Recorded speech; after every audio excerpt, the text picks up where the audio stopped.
Assalamualaikum ya ahi ya uhti. Anak-anak, jawab ya salam dari Bu Guru dengan semangat.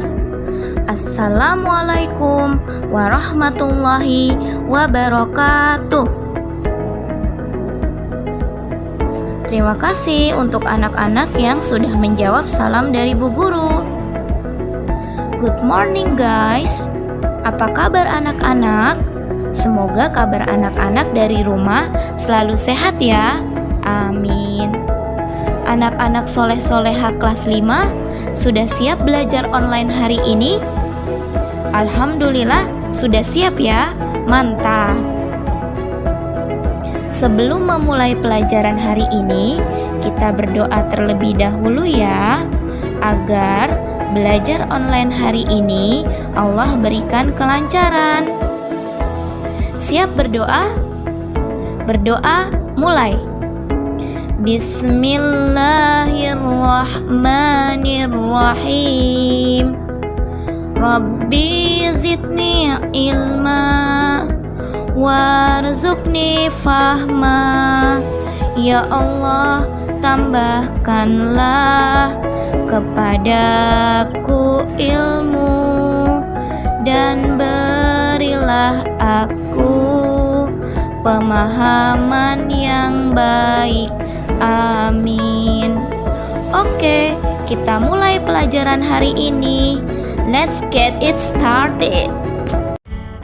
Hari ini kita akan mempelajari jenis usaha ekonomi yang ada di Indonesia. Jenis usaha ekonomi di Indonesia ada dua. Yang pertama dikelola perseorangan, yang kedua dikelola kelompok. Jenis usaha ekonomi perseorangan memiliki ciri-ciri. Pertama, modalnya terbatas. Kedua, jenis barang yang dihasilkan juga terbatas.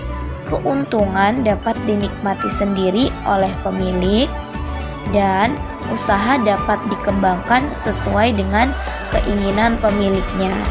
Apa saja contohnya? Yang pertama ada usaha pertanian, yang kedua usaha perdagangan, yang ketiga usaha jasa, yang keempat industri perseorangan. Usaha pertanian, ciri-cirinya: petani memiliki lahan terbatas. Petani juga memiliki modal yang terbatas, menghasilkan satu jenis tanaman saja. Contohnya, ini petani jagung, maka menghasilkan jagung saja. Lalu, keuntungan hasil panen dapat dinikmati sendiri oleh petani tersebut. Usaha perdagangan yang dikelola perorangan, contohnya anak-anak pasti sudah pernah ya atau sudah pernah membeli di warung. Apa sih ciri-cirinya?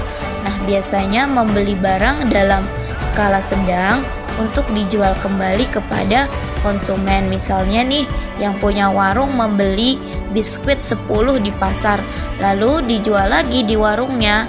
Kepada siapa? Kepada pembeli atau konsumen.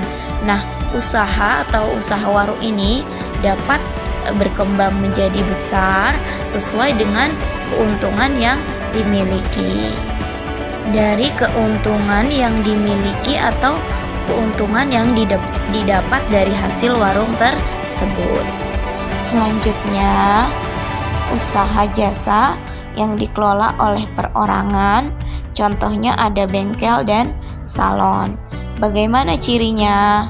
Berskala sedang dan kecil, dikelola pemilik atau memiliki sedikit pegawai. Modalnya terbatas, sehingga pemilik usaha hanya mempekerjakan sedikit pegawai. Jadi karena modalnya terbatas, jadi pegawainya jadi hanya sedikit ya. Ternyata ada industri yang dikelola juga oleh perseorangan. Ciri-cirinya dikelola secara sederhana di rumah. Pegawai adalah masyarakat sekitar. Barang yang dihasilkan terbatas pada satu jenis barang. Nah, ini contohnya ya, anyaman, kerajinan anyaman. Bisa bakul, bisa tampah ya, ataupun usaha dodol Depok. Nah, ini juga industri yang dikelola oleh perseorangan. Selanjutnya, jenis usaha ekonomi yang dikelola oleh kelompok. Ciri-cirinya dikelola dan dimiliki oleh lebih dari satu orang, memiliki modal besar yang berasal dari beberapa pemilik, menghasilkan barang dan jasa yang beragam jenisnya. Contoh usaha ekonomi kelompok ada BUMN, firma, CV, PT, koperasi. Anak-anak sering nggak mendengar PT misalnya, atau sering mendengar koperasi. Nah, ini termasuk jenis usaha kelompok. Jenis usaha kelompok ada BUMN. BUMN adalah badan usaha milik negara. Ciri-cirinya, sebagian besar modalnya berasal dari negara. Tujuan didirikannya BUMN adalah melindungi kepentingan rakyat, pemenuhan kebutuhan, dan meningkatkan kesejahteraan. Nah, anak-anak sering nggak naik kereta api? Nah, PT KAI ini termasuk BUMN. Atau anak-anak pernah tidak menabung di BNI, Bank Negara Indonesia, itu juga termasuk BUMN. Ataupun anak-anak pernah tidak membeli bensin di Pertamina. Pertamina juga usaha BUMN. Dan masih banyak lagi BUMN yang ada yang dikelola oleh negara kita Indonesia. Nah, selanjutnya ada firma. Contoh firma adalah sepatu merek Vans. Anak-anak tahu nggak sepatu merek Vans atau sepatu merek Nike atau bacanya Nike? Nah, apa sih firma? Firma ini memiliki ciri-ciri didirikan oleh dua orang atau lebih yang saling mengenal. Nah, perkembangan firma merupakan tanggung jawab para anggotanya. Jadi, misalnya nih anak-anak punya teman, misalnya ya Bu Guru sebut saja, misalnya Razi ingin membuka usaha dengan Zainal. Nah, membuat firma itu boleh sekali. Misalnya mau membuat sepatu ataupun tas seperti sepatu merek Vans dan Nike ini, seperti itu ya. Lalu ada CV atau persekutuan komanditer atau komanditer Venoscape. Nah, ini ciri-cirinya dikelola beberapa orang. Nah, ada pemilik aktif atau ada anggota aktif, yaitu pemilik modal yang bertugas menjalankan usaha. Nah, ada anggota pasif yang hanya menanamkan modal. Contohnya anak-anak bisa melihat gambar. Nah, ini ada CV Geraha Cipta Mandiri, bidang usahanya konstruksi. Nah, atau CV Mitra Informatika, bidang usahanya teknologi informasi. Selanjutnya ada PT atau perseroan terbatas, memiliki ciri didirikan dan dikelola dua orang atau lebih. Modal dan penjualan saham oleh pemilik PT.